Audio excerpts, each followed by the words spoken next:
आप म्यूट पर हैं दिनेश जी, अगर आपको हमारी आवाज सुनाई दे रही हो तो। जी सर, सॉरी। मैं सुनील जी के पास आता हूँ, मुझे लगता है हरिशंकर जी का एकदम से बीच में वो।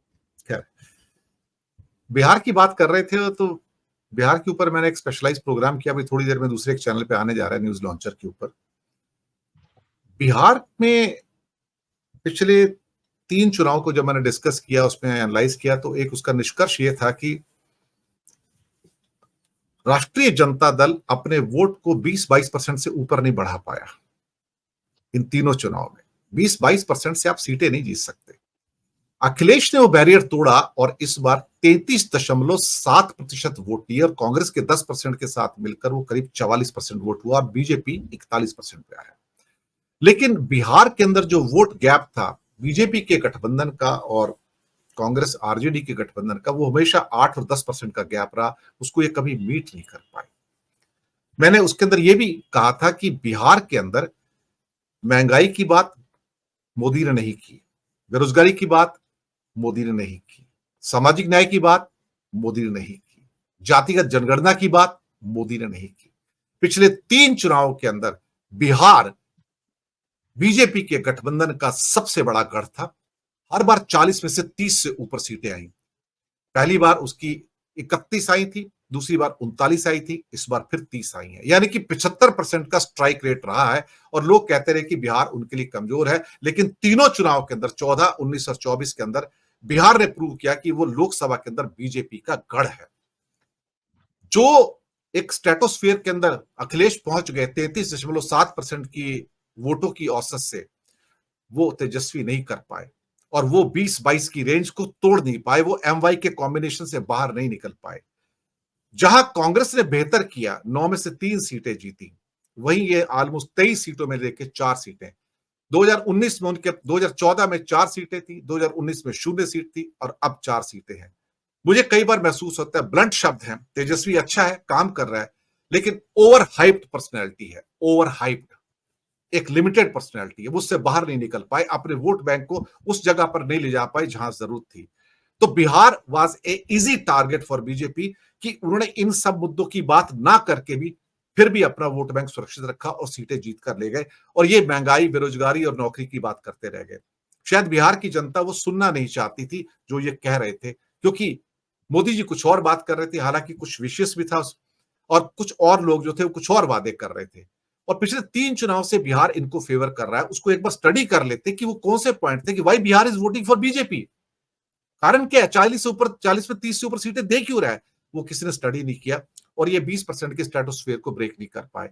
मुझे लगता है कि आरजेडी को अपने अंदर झांक कर देखने की जरूरत है कि वो क्यों 20-22% पे लिमिटेड है 3 चुनाव से। सुनील शुक्ला जी, ये मैंने एक ऑब्जर्वेशन दी है, जो मैं आंकड़ों के आधार पर मैंने दी है सर। धन्यवाद दिनेश जी। नहीं, ये जो आपने व्याख्या की है बिहार की पॉलिटिक्स की, मुझे लगता है कि बहुत जल्दबाजी का है।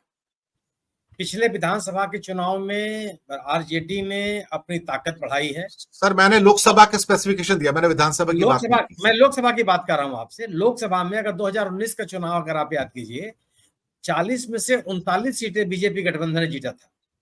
केवल एक सीट कांग्रेस को मिली थी वहां। इस बार 10 सीटें जीती और बक्सर, सासाराम, जहानाबाद, काराकाट, पाटलिपुत्र, आरा, ये ऐसे क्षेत्र हैं जहां पे अब जेडीयू और बीजेपी के गढ़ रहे हैं। लेकिन इन सभी क्षेत्रों में भारतीय आरजेडी ने न केवल इनको विधानसभा के चुनाव में हराया, बल्कि लोकसभा की सीटें भी इनसे छीन ली। जो बिहार का शाहाबाद इलाका कहा जाता है, उन सभी इलाकों में इस गठबंधन ने अपनी ताकत बढ़ाई है। सीपीआई एमएल, आरजेडी और कांग्रेस, इन 3 के गठबंधन ने बिहार में अपनी मजबूत उपस्थिति दर्ज की। बीजेपी गठबंधन की जो ताकत है वो अभी आज वो नीतीश कुमार की ताकत है। आज और नीतीश कुमार अभी अलग हो गए होते इंडिया दल समूह में, बीजेपी का खाता नहीं खुलता हुआ। अभी हम और आप एनालिसिस कर रहे हैं कि पलटू बाबू की वजह से नीतीश कुमार का क्रेडिबिलिटी गिरी है, लेकिन उनकी अपने मतदाताओं में नहीं गिरी है। गुड गवर्नेंस की जो छाप उन्होंने अपने साथ लेके चल रहे हैं, अभी लोग उसे विश्वास कर रहे हैं। और तेजस्वी ने पिछले विधानसभा में तीसरे नंबर की पार्टी हो गई थी जेडीयू, और आरजेडी ने सरकार बनाते बनाते लोग किस तरह से उसको रोका, इन लोगों ने तरह तरह के आरोप लगते हैं। एक तरफ जहां कुछ नहीं थे, दूसरी तरफ उस 40 में से 10 सीटें अगर गठबंधन ने ली है तो शून्य से शिखर की ओर आप जा रहे हैं। सर आप तो 9 है पास कुछ था ही नहीं। 9 सीट्स हैं सर, 9 सीट्स हैं, एक नहीं, इंडिपेंडेंट 9 है सीट मतलब पप्पू वही 10। यादव। नहीं, वो भी 10 सीटें नहीं जोड़ी है ना, पप्पू यादव कोई अलग थोड़े हैं। हाँ, पप्पू यादव को मान लीजिए। हाँ, अगर पप्पू यादव को गलतियां हुई हैं, जैसे मैं मानता हूं उत्तर प्रदेश में अगर अखिलेश यादव अपने साथ अपना दल कैमरावादी की पार्टी को अपने साथ रखे रहे होते, चंद्रशेखर रावण को अपने, जहां एक सीट के लिए आप संघर्ष कर रहे हैं, एक एक वोट के लिए, सीट छोड़ दीजिए, एक एक वोट के लिए। अभी आपने बताया कि महाराष्ट्र में एक सीट से जीत हार की स्थिति ला दी गई थी। वहां स्थिति है, जब आप एक एक वोट के लिए संघर्ष कर रहे हैं तो आपको अपने एक एक सहयोगियों को अपने साथ बटोर के रखने की जरूरत है। आप आत्मविश्वास से मत जाइए। अगर पल्लवी पटेल, चंद्रशेखर रावण, कम से कम 2 लोग ही, अगर ओम प्रकाश राजभर, ये तमाम लोगों को अपने साथ आप रखते तो कम आपका सामाजिक दायरा और बड़ा होता। अखिलेश यादव ने चालाकी क्या की, या एक राजनीतिक चतुरता उन्होंने क्या दिखाई, राजनीतिक कौशल क्या दिखाया कि एमओआई फैक्टर से बाहर निकले और गैर यादव, गैर कुर्मी जो बैकवर्ड है उनमें भी सेंध लगाने की कोशिश की। इलाहाबाद जिले की जो दूसरी सीट है फूलपुर, 5000 से कम अंतर से हार गया वो, 5000 से कम। अदरवाइज पूरा का पूरा डिवीजन खाली कर दिया समाजवादी। इलाहाबाद डिवीजन की सभी सीटें जीत ली। इलाहाबाद जीता, फतेहपुर जीता, प्रतापगढ़ जीता, कौशाम्बी जीता, सब सीटें जीत ली। ये दायरा बढ़ा करके अपने सामाजिक समीकरण का दायरा बढ़ा, वही स्थिति आप अगर आरजेडी को पप्पू यादव को अपने साथ रखना चाहिए था, इशू बनाने की आवश्यकता नहीं थी। कन्हैया कुमार के ऊपर जबरदस्ती का उन्होंने इशू बना लिया। अगर वो बेगूसराय में लड़ता तो गिरिराज सिंह की वो स्थिति नहीं रहती। उसने अपनी पूरी क्षेत्र बनाई। सीपीआईएमएल ने किस ताकत के साथ चुनाव लड़ा है उसका उदाहरण है आरा और काराकाट। बड़े जाइंट्स को उन्होंने हराया, छोटे मोटे लोग नहीं हराए हैं। काराकाट में उपेंद्र कुशवाहा जैसा आदमी हारा और तीसरे नंबर पे चला गया, जो बहुत बड़ा चेहरा होता था एनडीए का, ये चेहरा है। या और आरके सिंह साहब हारे हैं आराम, और दोनों जगहों पे सीपीआईएमएल ने उनको हराया।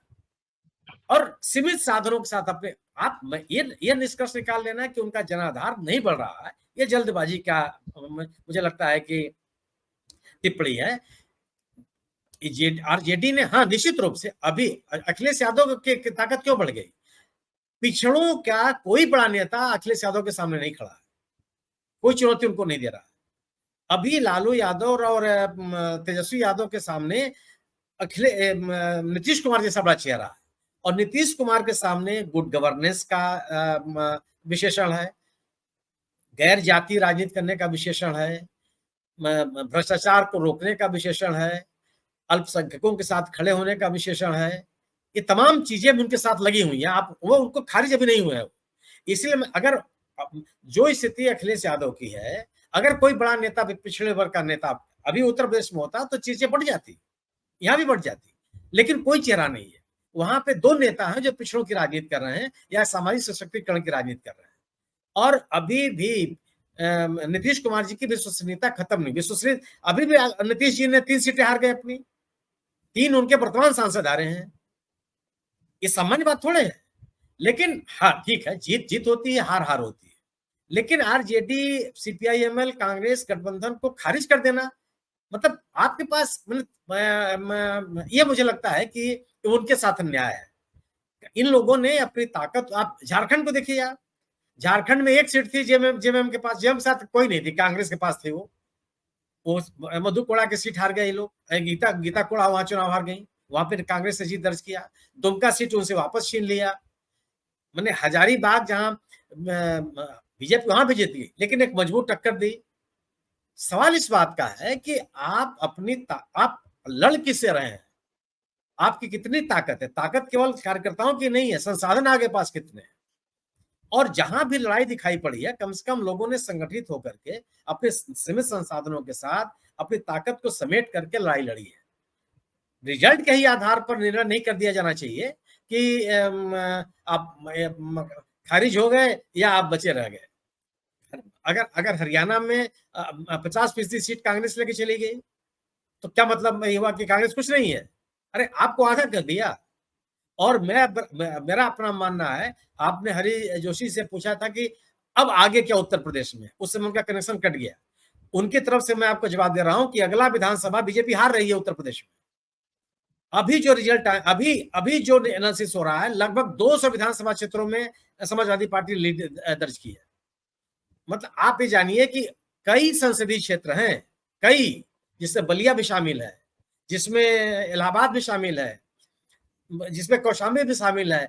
सभी असेंबली सेगमेंट्स में आप बीजेपी हारी है। उन असेंबली सेगमेंट्स में जहां बीजेपी का मंत्री है, इटावा में, इटावा की सीट आप देख लीजिए, मैं जहां पे बीजेपी का मंत्री है।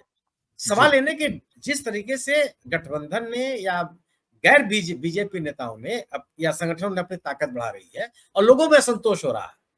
अखिलेश, मैं इस बात से सहमत हूं, अखिलेश यादव की और सक्रियता, चुनाव के पहले की सक्रियता और इतनी ही रहती तो मुझे लगता है कि और बीजेपी का बुरा हाल होता। लेकिन जो उत्तर प्रदेश में है, मेरा अपना मानना है कि आरजेडी या कांग्रेस या सीपीआईएमएल का जो गठबंधन है उत्तर बिहार में, उसको कमतर नहीं किया जाना चाहिए। एक मजबूती के साथ लड़े हैं वो, और गैर भाजपा के खिलाफ एक मजबूत उन्होंने माहौल बनाया। हाँ, अभी भी बीजेपी के पास चूंकि नीतीश कुमार जी का सहयोग है तो वो उनकी ताकत बनी हुई है। जिस दिन नीतीश कुमार जी से अलग हो जाएंगे, उनका हश्र वही होगा जो भी आपने महाराष्ट्र में दिखाया, जो अन्य राज्यों में दल बदलों के सहारे आपकी राजनीति चल रही है। जी जी, ठीक है।